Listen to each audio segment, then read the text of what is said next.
couple of days ago, Richard Barrow, who is one of the most prolific people on Twitter in the expat community in Thailand, posted this image and it's been going viral. Now, what does that mean to you? Let's just zoom out and see the full image that was posted. So these signs are pretty ambiguous. It's got something to do with, I guess, turning left. But the point that was being made by Richard and the Thais that were sharing this around is if you don't read Thai, well then, see this sign? You're screwed. This triggered a lot of discussion and debate in language groups around Facebook and in other places as to whether you should learn to read and write the script of a language, say like Thai or Chinese, when you're moving to a country, or whether it's good enough just to learn to speak or not even learn the language at all. And I think that this is one good reason that anybody looking to spend any amount of time in Thailand, in China, or anywhere that uses a different script, it's in your interest to learn that script probably as fast as possible. Not only is it going to help you understand the sounds and probably pronounce the language better,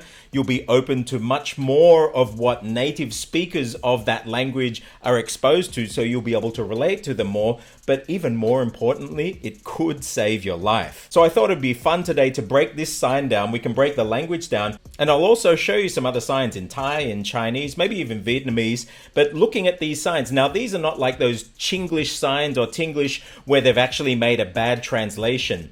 These translations are just totally different, and they're probably the official translations for foreigners versus the locals, maybe, with different reasons for doing so. So let's jump into this one first, and then we'll have a look at some of the others after that. This first sign, okay, so what does it mean?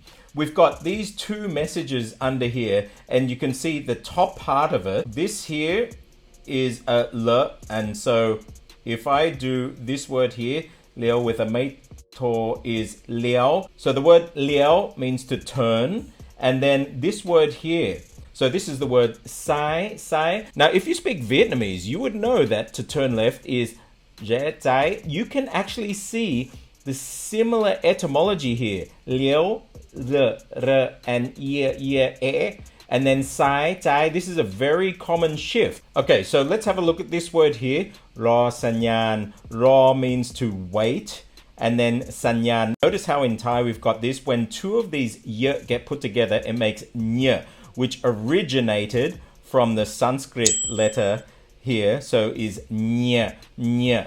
So in Thai, to represent that is ny. You need to have both of them together. So sanyan means a signal or a sign. And then we have the next word. Fai here could mean fire, light, or any kind of maybe electricity, fai fa. But here it means the street light or the street sign, the traffic light. So sanyan fai is a traffic light. So this literally means leo sai lo sanyan fai, turn left, wait for the light, which to any Thai would be interpreted that you need to wait for a green arrow before you're allowed to turn left. Now, this is against the norm of Thai driving rules. What's the norm? Well, it's this one here. So this word here, pan, means to go past. Pan talad. So pan talad, always able to pass. So if you say to a Thai, Liao sai, probably the gut reaction, that native instinct would be to say pan talad. Liao sai, pan talad. This is the usual rule when you're driving Thai. If you come to any kind of intersection, unless it's signed any otherwise, you would probably say Liao sai, pan talad, and you feel free to turn, even if there's a traffic light there. But this one here, Liao sai, lo sanyan fai, you need to wait for the green light. So there's probably a red light there, or it might be just a normal red light, and then to actually turn, you'll have a separate green light.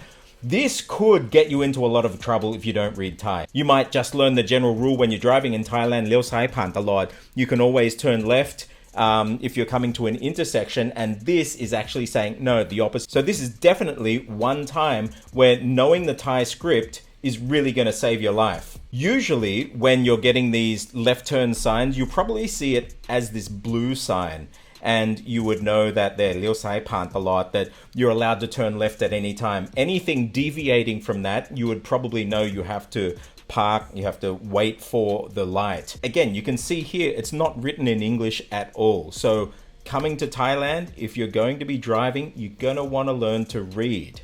This next one's pretty interesting. I put a post up a few years back about this. This is a shot that I took at Suvarnabhumi International Airport in Bangkok a few years back, but it just goes to show you that language, you don't translate directly all the time because you need to understand culturally how somebody's going to interpret something. So any Westerner looking at this, say reading the English, they're going to see no trolleys allowed and think, okay, no trolleys allowed.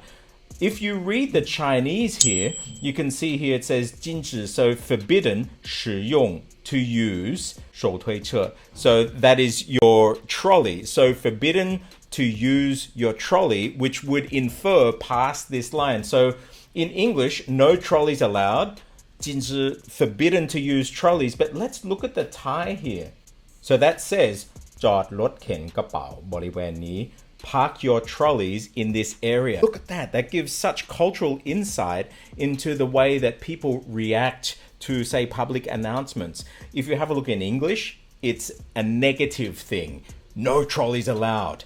In Chinese, 禁止使用手推车. You're not allowed to use the trolley. So again, no trolleys allowed. But in Thai, จอดรถเข็นกระเป๋าบริเวณนี้ park your trolleys here.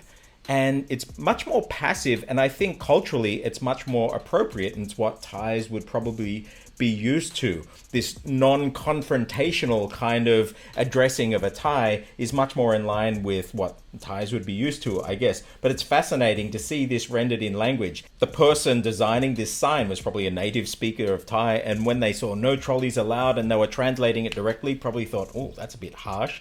And so by putting it the other way around, kind of flipping it, instead of saying no trolleys allowed, park your trolleys here. It would also infer on this side of the line, maybe not on that side of the line. It's much more passive and nice. Again, if you didn't read the language, you'd be getting a totally different message to what the Thais are getting, and maybe you would have different feelings toward it because these different translations, whether it's Chinese, English, or in Thai, they all evoke slightly different emotions.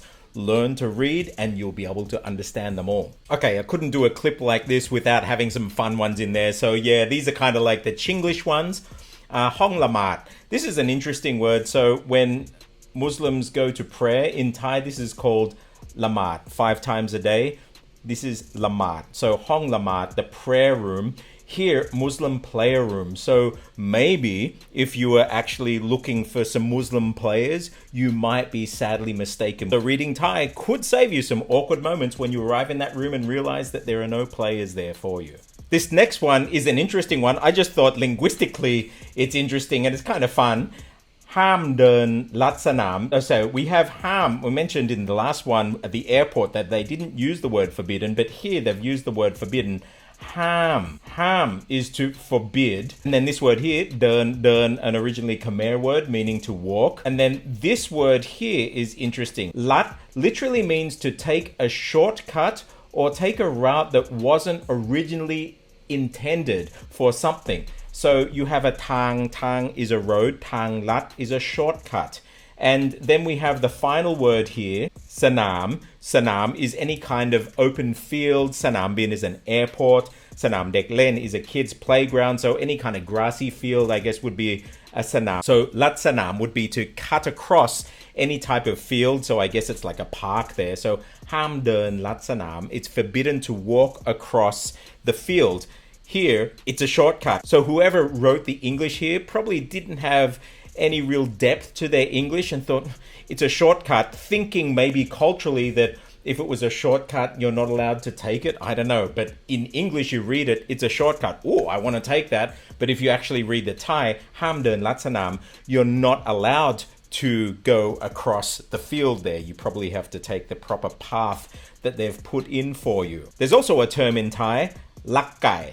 Lakkai is something that you will hear maybe when you're on the road and you're going to be taking a shortcut or even like jumping over the median strip to go, or maybe you're on a motorcycle and you'll often see them driving down the footpaths. Again, this is taking the unofficial route to somewhere, would be lakkai. You could use this metaphorically or you could use it physically, and it's kind of the same concept of lat, but it also means maybe you're doing something slightly illegal as well, or you're not doing the thing that you're probably supposed to be doing. That would be lakai, to take a shortcut. So there you've got latsanam or ham lakai. If everybody else has to do it, you do too. And then finally, of course, this is probably one of the biggest eye-openers and a great reason for learning the local language, whether in China or in other countries. There is a dual pricing system that happens in a lot of areas where you'll get tourists. And so you will often see signs with the pricing written solely in Thai and Thai numbers for Thais, which are a different rate. You get this on menus, you get this on national parks, any tourist attractions.